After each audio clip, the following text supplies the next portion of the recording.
Good evening and welcome to my study. My name is Ron. I'm your host.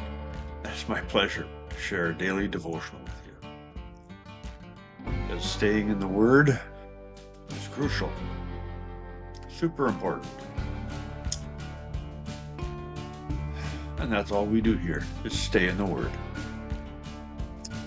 We are in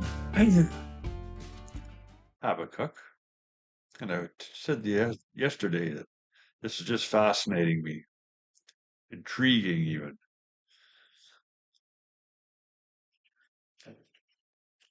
Yesterday we talking about how Habakkuk was hoping to ease the pain they were going to be suffering from the Babylonians. God just says it's going to get worse. And he's talking about the end of time. And then he goes on where we left off yesterday. He goes on to say all the horrible things that the wealthy elite were doing back then and now.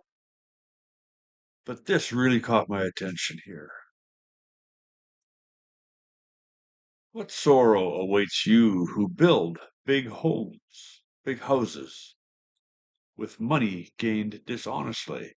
You believe your wealth will buy security, putting your family's nest beyond the reach of danger.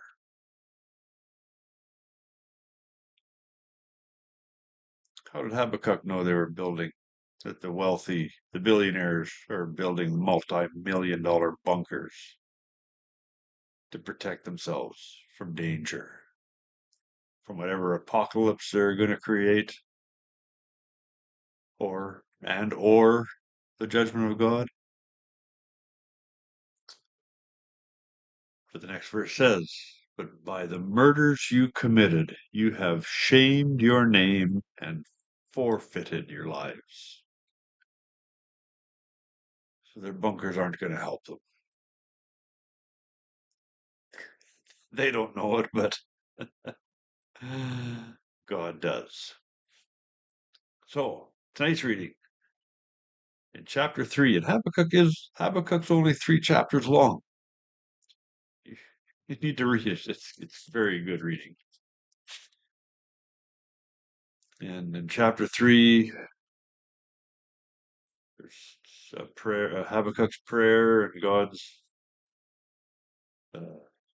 punishment on the evil.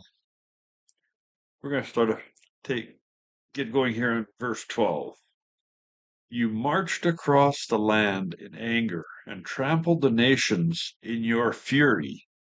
You went out to rescue your chosen people, to save your anointed ones. You crushed the heads of the wicked and stripped their bones from head to toe. With his own weapons, you destroyed the chief of those who rushed out like a whirlwind, thinking Israel would be easy prey. You trampled the sea with your horses, and the mighty waves piled high. I trembled inside when I heard this. My lips quivered with fear, my legs gave way beneath me, and I shook with terror. I will wait quietly for the coming day, when disaster will strike the people who invade us.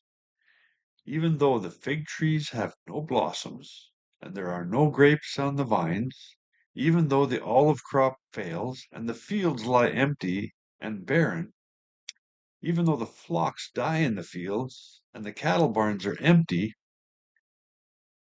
yet I will rejoice in the Lord. I will be joyful in the God of my salvation.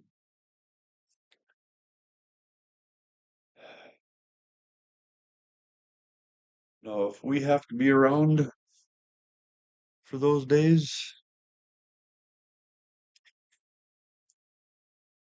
it ain't going to be easy.